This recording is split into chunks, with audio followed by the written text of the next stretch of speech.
विधानसभा निवडणुकीतील मानहानिकारक पराभवानंतर महाविकास आघाडीत आता भांडणाला सुरुवात झाली।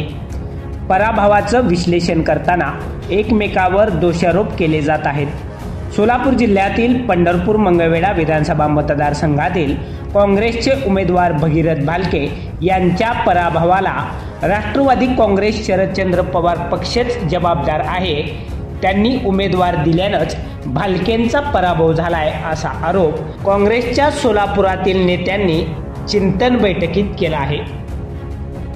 पंढरपूर मंगळवेढा मतदारसंघात महाविकास आघाडीतील काँग्रेसकडून भगीरथ भालके यांना उमेदवारी देण्यात आली होती, परंतु राष्ट्रवादी काँग्रेस शरदचंद्र पवार पक्षानेही अनिल सावंत यांना एबी फॉर्म देत उमेदवारी दिली होती।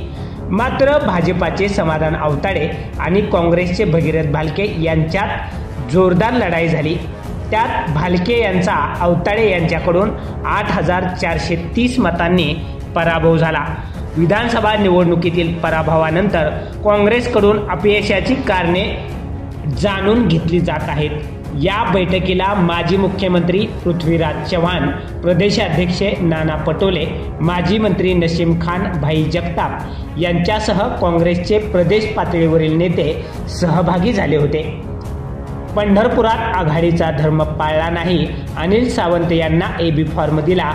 त्या निवडणुकीत भालके यांना 1,16,733 तर समाधान आवताडे यांना 1,25,163 एवढी मते मिळाली आहेत।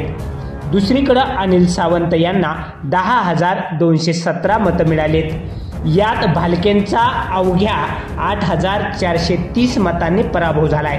सावंत यांनीही 10,000 मते घेतल्यामुळे भालकेंचा पराभव झाला असा ठपका नरोटे यांनी शरद पवारांच्या राष्ट्रवादी काँग्रेसवर ठेवलाय।